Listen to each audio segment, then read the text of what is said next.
নমস্কার, ঘড়ির কাঁটায় বিকেল 4টে, আর বিকেল 4টে মানেই রিপাবলিক বাংলার মেগা এপিসোড বড় বিতর্ক।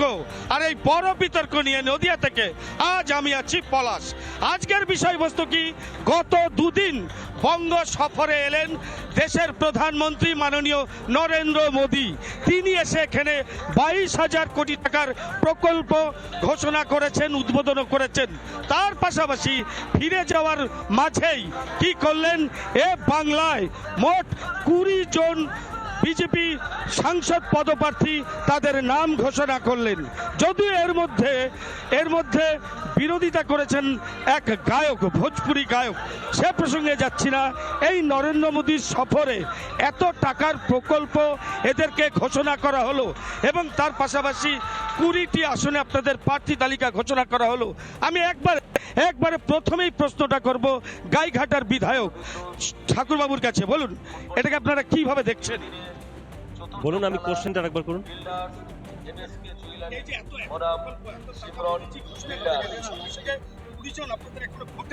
ভোটের এখনো 3 ঘন্টা ক্লিয়ার হয়নি, তার আগে 20 জন প্রার্থী আপনাদের নাম মনোনীত করলে এটাকে আপনারা কতটা উৎসাহিত বা উজ্জীবিত? দেখুন, একটা কথা বলি, আমাদের মাননীয় প্রধানমন্ত্রী নরেন্দ্র মোদীজি দেশের জন্য, দেশের প্রত্যেকটা মানুষের জন্য, প্রত্যেকটা রাজ্যের জন্য তিনি একদম উপর থেকে নিচ পর্যন্ত একদম সমাজের পিছিয়ে পড়া যে মানুষ আছে তাকে মানে তোলা থেকে শুরু করে সবার জন্য চিন্তা করেন। আজকে 2014 সালের আগে আপনারা দেখেছেন যে 10 বছর রাজত্বকালে যে চুরিচামারি হয়েছে, যে স্ক্যাম হয়েছে, সেই জায়গাটা থেকে ভারতবর্ষ পুরো পিছিয়ে গেছিল। সেখান থেকে আমাদের মোদিজির নেতৃত্বে ভারতীয় জনতা পার্টি যেভাবে সারা ভারতবর্ষে এবং বিশেষ করে পশ্চিমবঙ্গে বিভিন্ন প্রকল্পের মাধ্যমে যে তুলে ধরেছে, যাতে আমাদের পশ্চিমবঙ্গ, আপনারা জানেন যে ভারতীয় জনতা পার্টি কখনো ছিল না ক্ষমতা। এখানে প্রথমে কংগ্রেস, তারপরে হচ্ছে সিপিএম, তারপরে তৃণমূল শ্মশানে পরিণত করেছে। বারবার তৃণমূল বলে এবং বিরোধী বলে যে নরেন্দ্র মোদীজি এবং সেন্ট্রাল গভর্নমেন্ট এখানে কোনো কিছু দেয় না। আপনারা দেখেছেন যে হাজার হাজার কোটি টাকা মোদীজি দিয়েছে এবং সেন্ট্রাল থেকে এসছে, এবং এখানে তারা বিভিন্ন অন্য নামে করে সেই টাকা পয়সাগুলো চুরিচামারি, লুটপাট, সে আপনারা জানেন, শিক্ষা থেকে শুরু করে একদম পুরো 100 দিনের কাজে কোথাও বাদ রাখেনি।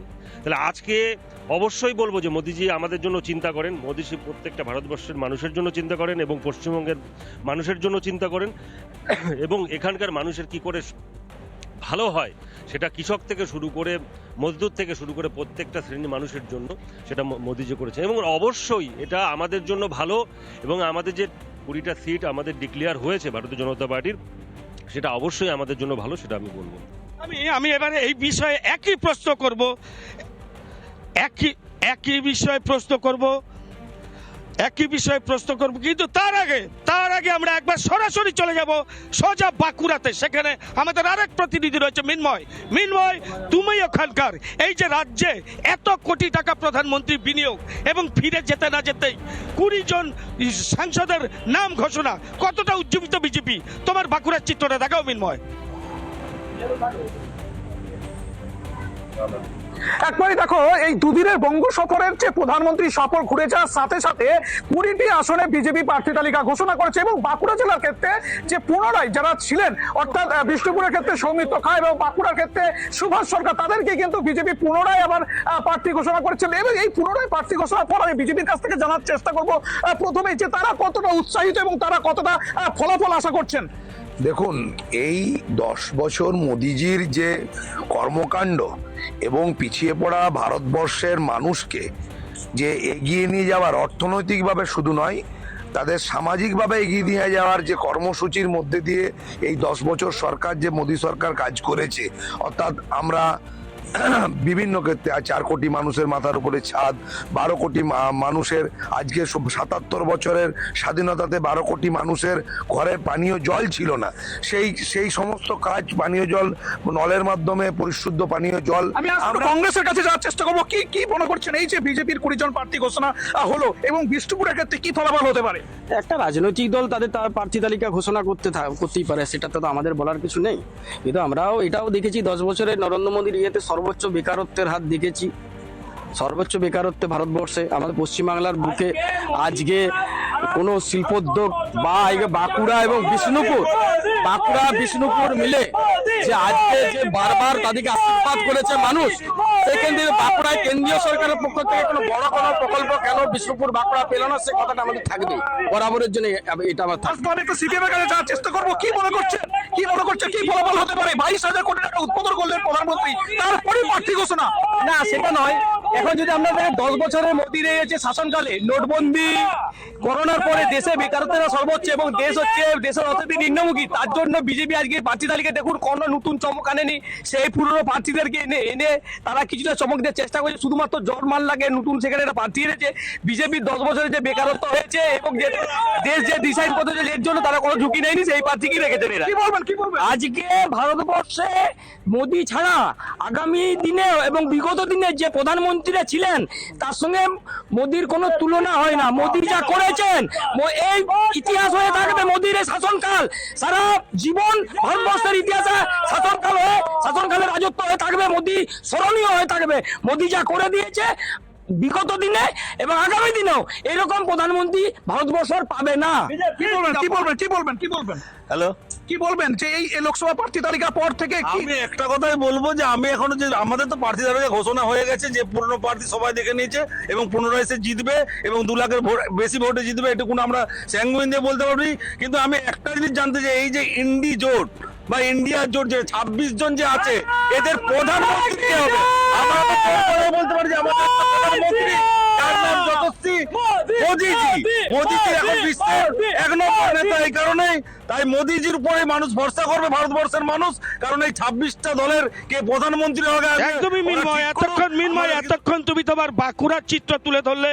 এবারে আমরা চলে যাব, কারণ আমাদের এই বড় বিতর্ক অর্থাৎ মেগা কভারেজ। আমাদের এক এক জেলা থেকে এক এক প্রতিনিধি আজ এই বড় বিতর্কে হাজির। এরপর আমি তোমার বাঁকুড়া থেকে সরাসরি চলে যাব আসানসোলে, সেখানে আমাদের আরেক প্রতিনিধি ব্রজ ব্যানার্জি রয়েছে। ব্রজ, তোমার ওখানকার এই যে মোদিজির যে এত সুফল বা এত ভালো পজিটিভ দিক যেটা বিজেপির থেকে বারবার দেখতে পাচ্ছে, সেখানে কি প্রতিক্রিয়া একবার তুলে ধরো। দেখো, একেবারে এই মুহূর্তে আমি আসানসোলের বড় বিতর্কের ময়দানে দাঁড়িয়ে আছি এবং এই যে মোদি দেশের প্রধানমন্ত্রীর এই জনসভার পর কার্যত উৎসাহিত কর্মীরা এবং রীতিমতো আসানসোলের যারা বিজেপি কর্মী নেতারা, তারা কিন্তু একেবারে চাঙ্গা বলা যায়, লড়াইয়ের জন্য প্রস্তুত। তারা ময়দান তৈরি করে রেডি আছে। কিন্তু এর মধ্যেই যেটা হয়েছে যে প্রার্থীকে ঘোষণা হয়েছিল সেই প্রার্থী কিন্তু অনীহা প্রকাশ করেছেন এখান থেকে ভোট লড়ার জন্য। কিন্তু একেবারে আত্মবিশ্বাসী এখানকার কর্মীরা। এখানে যারা সভাপতি রয়েছে বিজেপির, আমরা জানার চেষ্টা করি যে এই মুহূর্তে আসানসোলের বিজেপি নেতা কর্মীরা আপনারা কতটা উৎসাহিত? দেখুন, আসানসোল বিজেপি কর্মীরা প্রচণ্ডভাবে উৎসাহিত, কারণ আমরা জানি যে 2014-তে আসানসোল পুরো পশ্চিমবাংলাকে পথ দেখিয়েছিল পদ্ম পাঠিয়ে। 2019-এও বিজেপি এখান থেকে তাদের পদ্মের প্রতিনিধিকে জিতিয়ে পাঠিয়েছিল এবং 2024-এও 1.5 লাখের বেশি ভোটে প্রার্থীকে আমরা জিতিয়ে দিল্লি পাঠাবো। তৃণমূল বলছে 4 লাখ ভোটে জিতবে এবার তৃণমূলের প্রার্থী। তৃণমূল আগে প্রার্থীকে সোজা হয়ে দাঁড় করাতে দিক, কারণ কি সাধারণ মানুষ তৃণমূলের প্রার্থীকে বলে দিয়েছে খামোশ, কোনো জায়গা নেই তার। তৃণমূলের প্রার্থীর কোনো জায়গা নেই, আগে সোজা হয়ে দাঁড়ান তারপরে জেতার। প্রার্থীর নাম ঘোষণা হয়েছে, তারপরে প্রার্থী আবার নতুন এখানে দাঁড়াতে বা ভোটে লড়তে অনীহা প্রকাশ করেছে, কি বলবেন? দেখুন, আমাদের প্রার্থী ফাইনাল আছে, ফিক্সড আছে। আমাদের প্রার্থী হচ্ছে নরেন্দ্র দামোদর দাস মোদী, আর আমাদের চিহ্ন হচ্ছে পদ্মফুল। অর্থাৎ ভারতীয় জনতা পার্টি ব্যক্তি বিশেষের পার্টি নয়, কোনো পরিবারের পার্টি নয়। ভারতীয় জনতা পার্টি হচ্ছে আদর্শের পার্টি, নীতির পার্টি, সিদ্ধান্তের পার্টি এবং জাতীয়তাবাদী দল। এখানে প্রার্থী যেই হোক, আসানসোল থেকে পদ্ম দিল্লি যাচ্ছে, এটা কালের কপালে লেখা আছে। আপনারা কি কনফিডেন্স হারাচ্ছেন না? একদমই ব্রজ, একদমই আমরা দেখতে পাচ্ছি চারিদিকে, গোটা রাজ্যের যেখানেই দেখা যাচ্ছে চারিদিকেই মোদির জয় জয়কার। এবার আমরা চলে যাব সরাসরি হুগলিতে, সেখানে আমাদের আরেক প্রতিনিধি হচ্ছে সুজিত গৌর। সুজিত, তোমার ওখানে বিজেপি শিবিরে কতটা উচ্ছ্বাসিত একবার তুলে ধরো। একদমই তাই। দেখো সকাল থেকে কিন্তু হুগলির যে লোকসভা, সেই লোকসভা যিনি প্রার্থী হয়েছে লকেট চট্টোপাধ্যায়, তিনি দেওয়াল লেখন যেমন শুরু করেছে, এরপর কিন্তু কর্মীদের মনে একটা উৎসাহ আমাদের দেখতে পাচ্ছি। বিজেপি কর্মীরা রয়েছে, এই যেটা হচ্ছে মেন যে বিজেপির যে দপ্তর সেখানে রয়েছে। আমরা কথা বলবো, এখানে তো আজ থেকে সকাল থেকে তো লেখা হচ্ছে দেওয়াল, কতটা আনন্দ, কতটা উৎসাহ? দেখুন, আমাদের মধ্যে ব্যাপক আনন্দ, উৎসাহ, উদ্দীপনা রয়েছে। তার কারণ কাজের মানুষ, কাছের মানুষ এবং পশ্চিমবঙ্গে যে কজন প্রতিবাদী কণ্ঠস্বর আছে, যিনি পার্লামেন্টে দাঁড়িয়ে এবং পশ্চিমবঙ্গের মাটিতে, হুগলির মাটিতে দাঁড়িয়ে তৃণমূলের অত্যাচার, অপশাসন, নারী নির্যাতন এর বিরুদ্ধে লড়াই করছেন, বলছেন মেহনতি গরিব খেটে খাওয়া ক্ষেত মজুর, কিষাণ, ছাত্র যুব হয়ে তিনি হচ্ছেন শ্রীমতী লকেট চট্টোপাধ্যায়। তাই শ্রীমতী লকেট চট্টোপাধ্যায় পুনরায় হুগলি লোকসভা কেন্দ্রে ভারতীয় জনতা পার্টির প্রার্থী মনোনীত হওয়াতে আমাদের হুগলি লোকসভা কেন্দ্রের সকল স্তরের, সকল ধর্মের, সনাতনী, ভারতীয় জনতা পার্টির কর্মীরা এবং সাধারণ মানুষ প্রবলভাবে উচ্ছ্বসিত, আনন্দিত এবং আমরা ব্যাপকভাবে তার জন্য ইতিমধ্যে কাজ শুরু করে দিয়েছি। দেশের প্রধানমন্ত্রী দুদিন সফরে এসেছিল, সেখানে এইমস পাচ্ছে, 2000 কোটি টাকার মতো বিভিন্ন যে প্রকল্প, সেই প্রকল্প হয়েছে। কতটা আনন্দিত আপনারা? দেখুন, প্রধানমন্ত্রী সারা ভারতবর্ষের সাথে সাথে বাংলার জন্য যে উদ্যোগ নিয়েছেন সেটাকে আগে সাধুবাদ জানাচ্ছি। কিন্তু আমার একটা সন্দেহ আছে, এই বাংলায় এই সরকারের আমাদের যে অর্থ দেবে সেই অর্থ জনগণের স্বার্থে কাজে লাগবে কি না, এরা কি কাটমানি খেয়ে পালিয়ে যাবে, সেটা ভাবতে হবে। তাই মোদিজির কাছে আমার আবেদন আমাদের পক্ষ থেকে, যে টাকা দিচ্ছেন দিন, মনিটরিং ঠিকমতো করতে হবে। তাহলে ওই গ্রাম বাংলা যেমন আবাস যোজনায় ঘোটালা, 100 দিনের কাজে ঘোটালা, এই সমস্ত কাজে তো ঘোটালা করে বসে থাকবে সরকার। তাই আমাদের সন্দেহ আছে এরা ঠিক মতো কাজ করবে কিনা। আজকে সকাল থেকেই তো দেখতে পাচ্ছেন যে এখানকার যিনি সাংসদ, তিনি দেওয়াল লিখন শুরু করছেন, নিজের হাতে দেওয়াল লিখন শুরু করছেন, আপনারাও রয়েছেন। কতটা আপনারা সাপোর্ট, কবে থেকে আপনাদের প্রচার শুরু হবে? আমাদের প্রচার চালু হয়ে গেছে, শুরু হয়ে গেছে। আমরা এখন থেকে প্রচার আরম্ভ করে দিয়েছি। দিদির কাল থেকে যে নাম ঘোষণা হয়েছে, আমরা প্রচারও চালু করে দিয়েছি। দেওয়ালও লিখন চালু হয়েছে আমাদের সিঙ্গুরে। তাই আমরা এই যে শ্রীমতী লকেট চট্টোপাধ্যায় আমাদের মাননীয় সাংসদ, আবার আমরা জিতে আসবে। আমরা একদমই সুজিত, একদমই সুজিত। একটা কথা কিন্তু পরিষ্কার, বারবার বিজেপি শিবির থেকে যেটা দাবি করা হচ্ছে, আগেরবার 400 পার, অর্থাৎ দিকে দিকে কিন্তু বিজেপির একটা জয় জয়কার উঠে আসছে। এবার সুজিত, আমরা চলে যাব, আমাদের আরেক প্রতিনিধি অরবিন্দ মাহাতো রয়েছে পুরুলিয়া থেকে, সেখানেও বিজেপির সাংসদ পদ, তাতেও সেখানে প্রার্থী করা হচ্ছে। কি উন্মাদনা দেখছে এখানে, সরাসরি অরবিন্দ একটু দেখাও।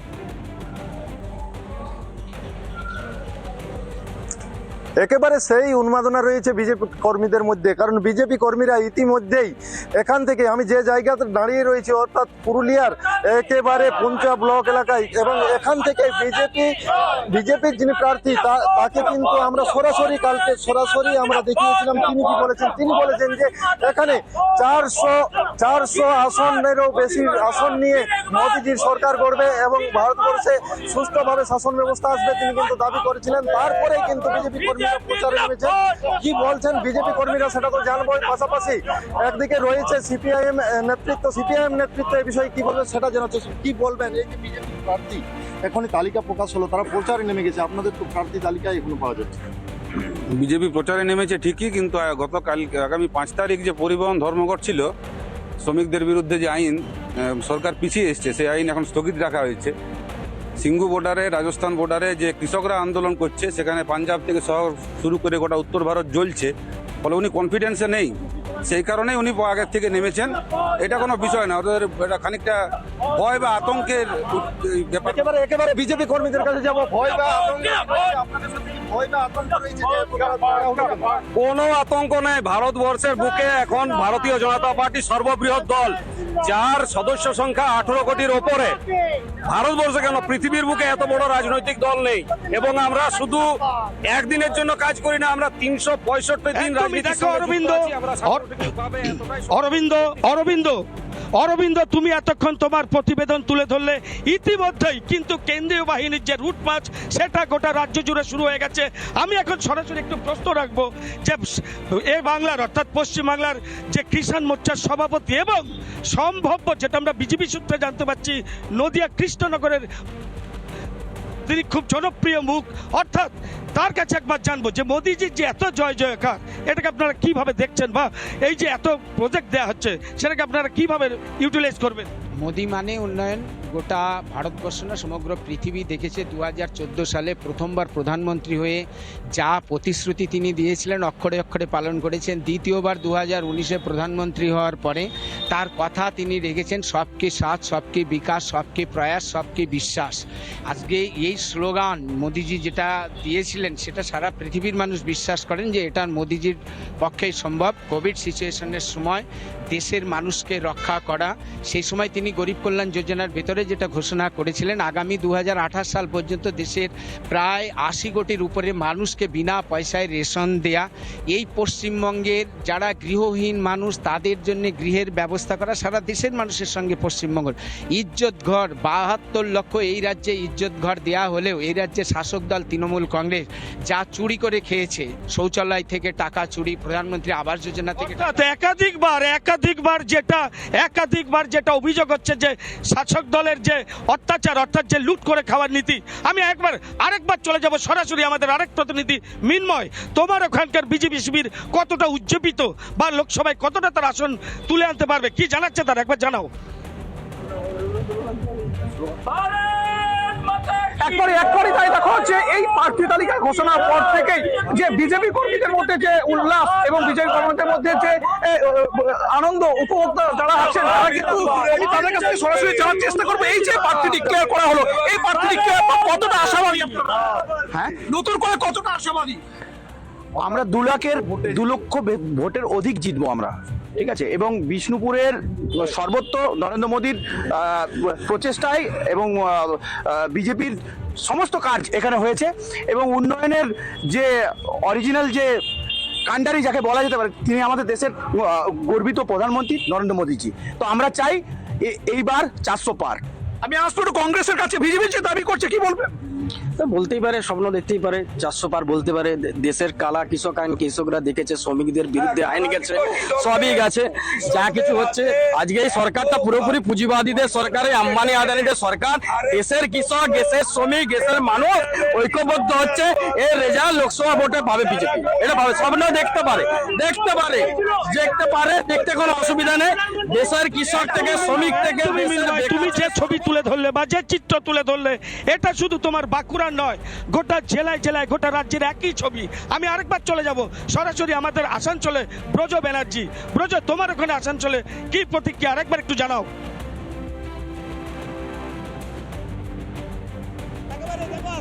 এখনো আসানসোলের যারা বিজেপি নেতা কর্মী তারা কিন্তু রয়েছে একেবারে উৎসাহিত। আমি একটা জিজ্ঞাসা করব যে আসানসোলের যে সিট, যে আসন বিজেপি কিভাবে মনে করছে তারা আবার ফেরাবে, নিজেদের দখলে নেবে কিভাবে? দেখুন, আসানসোল সিট কিভাবে পাবে বিজেপি মনে করছে না। এখানকার সাধারণ মানুষ একটাই স্লোগান দিচ্ছে যে 500 বছর ধরে কেউ রামের মন্দির প্রতিষ্ঠা করতে পারেনি। ভগবান রাম ত্রিপলের মধ্যে থাকতো, সেই প্রভু রামচন্দ্র নিজের বাড়িতে ঢুকেছেন, অর্থাৎ যারা রামকে নিয়ে এসছে তাদেরকেই এবার আসানসোল ভোট দেবে, তাদের পাশে আর সন্দেশখালি আওয়াজ দিয়েছে, সন্দেশখালি দিচ্ছে ডাক, তৃণমূল কংগ্রেস নিপাচ্ছা। আর এই স্লোগানই পুরো বাংলার ঘরে ঘরে বাংলার মায়েরা দেখছে, বাংলার বোনেরা দেখছে এবং বাংলার মা বোনেরা এটা বুঝতে পারছে যে একজন মহিলা মুখ্যমন্ত্রী থাকাতে তাদের যা দুরবস্থা, তাতে এবার মমতা দিদি বাই বাই এই স্লোগানটা দেওয়া শুরু। ব্রজ, আমি আবার কামব্যাক করছি, তোমাকে থামাচ্ছি, আমি চলে আসছি আবার যে বিধায়ক রয়েছে সুব্রত ঠাকুর তার কাছে। এই যে কল্যাণীতে এমস, স্বাস্থ্য নিয়েও এত চিন্তা মোদিজির, কি বলবেন? কতটা উচ্ছ্বাস? আমরা খুবই উচ্ছ্বাসিত এবং এই শুধুমাত্র এই কল্যাণীতে না, আরও যে 4-5-6 জায়গাতে একই সাথে হলো। মোদিজি চিন্তা করেন প্রত্যেকটা ভারতবাসীর জন্য, মোদিজি চিন্তা করেন তাদের স্বাস্থ্যের জন্য, আমাদের জন্য চিন্তা করেন। রাজ্য থেকে কটা আসন দেবেন? দেখুন, 42টার মধ্যে আমরা 30টার উপরে এবার পাচ্ছি। আমাদের তর্ক বিতর্ক চলতেই থাকবে। জেলা প্রতিনিধি হিসাবে আমরা প্রতিটা জেলায় জেলায় গিয়ে একে গিয়ে তুলে আনবো মাঠে ময়দানের খবর। আজকে আমাদের এখানে পুরুলিয়া থেকে ছিল অরবিন্দ মাহাতো, মিন্ময় ছিল বাঁকুড়া থেকে, নদিয়া থেকে আমি ছিলাম পলাশ, আরও অনেক প্রতিনিধি আমরা একসঙ্গে যে আজকে বড় বিতর্ক করলাম। আগামীকাল আবার চোখ রাখুন, পুরুলিয়া থেকে অরবিন্দ ছিল, ব্রজ ব্যানার্জি ছিল, প্রত্যেককে আমি সরাসরি ধন্যবাদ জানিয়ে আজকের মতো বড় বিতর্ক এখানেই শেষ করছি। আগামীকাল নজর রাখুন ঠিক বিকেল 4টে।